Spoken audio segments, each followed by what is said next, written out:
आज हम लोगों को वैद्युत द्विध्रुव के कारण निरक्षीय स्थिति में वैद्युत क्षेत्र की तीव्रता ज्ञात करनी है। तो सबसे पहले ये पता होना चाहिए कि निरक्षीय स्थिति क्या होती है। निरक्षीय स्थिति का मतलब है कि y अक्ष पर हम कहीं पर कोई बिंदु ले लें, उसको कहते हैं निरक्षीय स्थिति पर किसी बिंदु को लेना। द्विध्रुव के कारण निकालना है तो ये हमारे पास एक द्विध्रुव है AB, बिंदु A पर -q आवेश रखा हुआ है, बिंदु B पर +q आवेश रखा हुआ है, मध्य बिंदु से A की दूरी L, मध्य बिंदु से दूसरी तरफ B की दूरी भी L, द्विध्रुव की पूरी लंबाई 2L। द्विध्रुव के मध्य बिंदु से स्मॉल r दूरी पर एक बिंदु P हमने लिया हुआ है। ये बिंदु P है, ये बिंदु P है। इस पर हमको वैद्युत क्षेत्र की तीव्रता निकालनी है। बिंदु P पर मध्य बिंदु से स्मॉल r दूरी पर, ये स्मॉल r की दूरी है। इसके लिए दो चीजें, द्विध्रुव में दो आवेश है, एक माइनस है एक प्लस है, तो दोनों आवेश के कारण बिंदु P पर हमको वैद्युत क्षेत्र की तीव्रता निकालनी पड़ेगी। अगर बिंदु B पर जो +q आवेश है, इसके कारण बिंदु P पर तीव्रता निकालते हैं तो इसकी दिशा बिंदु और आवेश को मिलाने वाली रेखा से बाहर की ओर होती है, तो इसकी दिशा E1 की ओर जा रही है, द्विध्रुव से थीटा अंश के कोण पर। माइनस के कारण अगर हम निकालें तो -q आवेश जो है, इसके कारण बिंदु B पर जब हमको वैद्युत क्षेत्र की तीव्रता निकालनी है तो माइनस आवेश या ऋण आवेश के कारण वैद्युत क्षेत्र की तीव्रता अंदर की ओर होती है। बिंदु और आवेश, ये बिंदु है ये आवेश है, दोनों को जो रेखा मिलाएगी उस पर अंदर की ओर, तो ये E2 जो है ये माइनस आवेश के कारण वैद्युत क्षेत्र की तीव्रता है। दोनों थीटा कोण पर हैं। प्लस आवेश के कारण E1 जो है थीटा अंश के कोण पर है। इसके दो घटक, एक E1 साइन थीटा इसका ऊर्ध्व घटक, E1 कॉस थीटा इसका क्षैतिज घटक। इसी प्रकार जो ये वेक्टर E2 है, इसके दो घटक होंगे, एक E2 साइन थीटा नीचे की ओर ऊर्ध्व घटक और E2 कॉस थीटा क्षैतिज घटक। यहां एक चीज देखने को मिल रही है कि E1 साइन थीटा और E2 साइन थीटा दोनों की दिशाएं एक दूसरे के विपरीत हैं, जबकि E1 कॉस थीटा और E2 कॉस थीटा दोनों की दिशाएं एक ही ओर है और बिंदु P पर हमको परिणामी निकालना है। तो इस स्थिति में बिंदु P पर कुल मिलाकर के हमारे पास चार वैद्युत क्षेत्र की तीव्रताएं हैं। एक E1 साइन थीटा, दूसरा E2 साइन थीटा, तीसरा E1 कॉस थीटा, चौथा E2 कॉस थीटा। यहां पर पहले हम थीटा की गणना करेंगे, साइन थीटा कितना है, कॉस थीटा कितना है, इसके बाद इनकी दूरी कितनी है, सारी चीजें। अगर हम +q आवेश के कारण वैद्युत क्षेत्र की तीव्रता निकालें, बिंदु P पर वैद्युत क्षेत्र की तीव्रता, इसकी गणना करें तो तीव्रता E1 बराबर 1/4 पाई एप्सिलॉन नॉट Q अपान R स्क्वायर मतलब दूरी B से P की दूरी BP, यहां हम रखेंगे BP और इसका स्क्वायर। यहां अगर हम BP निकालना चाहें तो एक त्रिभुज बन रहा है POB। पाइथागोरस थ्योरम का इस्तेमाल करेंगे। पाइथागोरस प्रमेय, कर्ण स्क्वायर बराबर, इसका मतलब BP स्क्वायर बराबर आधार स्क्वायर प्लस लंब स्क्वायर, इसका मतलब R square plus L square आएगा। तो हम BP की वैल्यू यहां रखना चाहें, यहां से BP निकालना चाहो तो BP इक्वल टू आएगा √R square plus L square. यहां BP स्क्वायर का मान रखेंगे तो E1 बराबर 1/4 पाई एप्सिलॉन नॉट Q बटे BP का मान रख करके स्क्वायर करो तो आया R square plus L square. ये पहला इक्वेशन, और दिशा जो होगी B से P की ओर, ये BP की ओर। अगर माइनस आवेश के कारण निकालें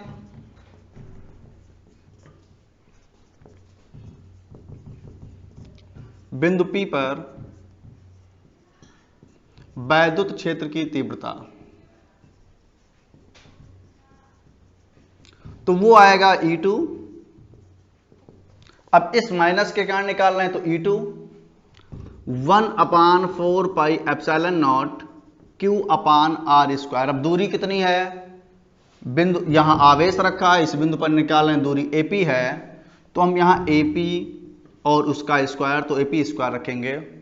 अगर यहीं से हम निकालना चाहें त्रिभुज POA में, एक त्रिभुज और नजर आ रहा है POA, ये POA, इसमें अगर निकालें तो AP कर्ण है, तो AP स्क्वायर बराबर आधार स्क्वायर प्लस लंब स्क्वायर, तो AP स्क्वायर बराबर, AP वैल्यू अगर निकालें तो आएगा r² plus l square root, तो यहां वैल्यू रखो E2 = 1/4πε0 Q/AP का मान √r² plus l square, square करेंगे तो इतना निकल के आएगा, ये समीकरण नंबर 2, और इसकी दिशा जो होगी P से A की ओर।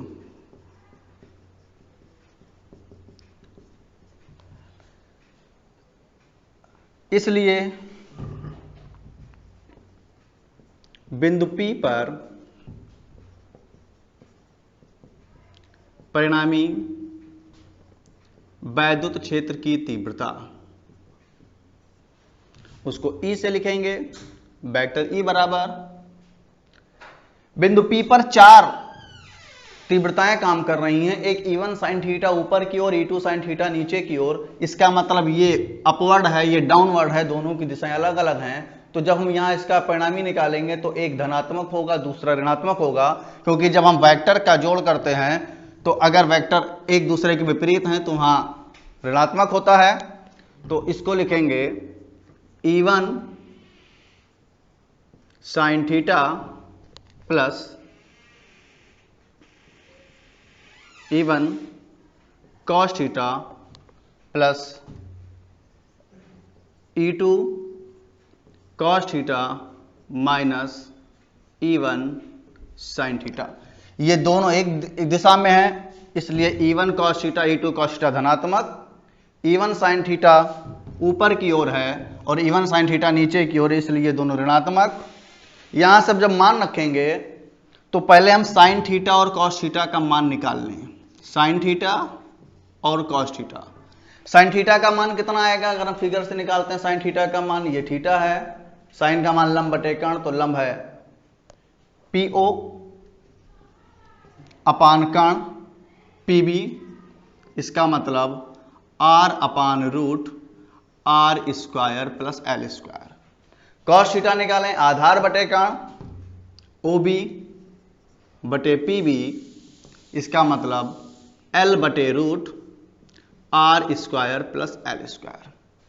E1 sin थीटा का, E1 का मान यहां से, E2 का मान यहां से, sin थीटा का मान यहां से, cos थीटा का मान यहां से, इसमें हम रखें तो निकल के आएगा E बराबर, E1 का मान 1/4πε0 Q/r² plus l square into sine theta का मान r/√r² plus l square plus E1 का मान 1/4πε0 Q बटे cos थीटा का मान,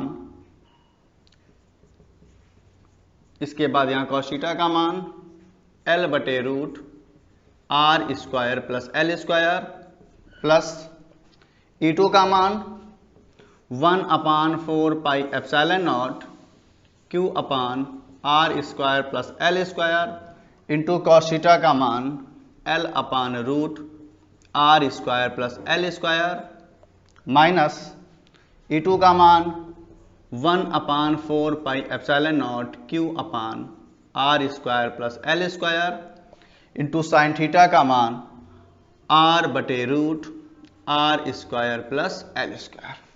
ये चारों मान हमने रखा, ये और ये कैंसिल हो जाएंगे, ये दोनों बच रहे हैं। आगे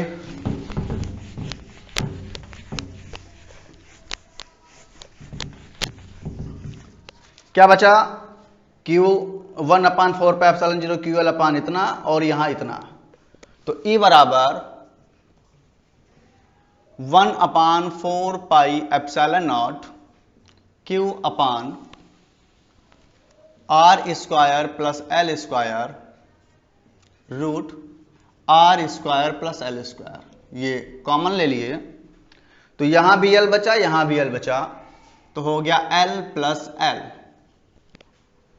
इतनी चीज कॉमन चली गई, यहां इतनी चीज ये कॉमन चला गया, तो बचा एल प्लस एल।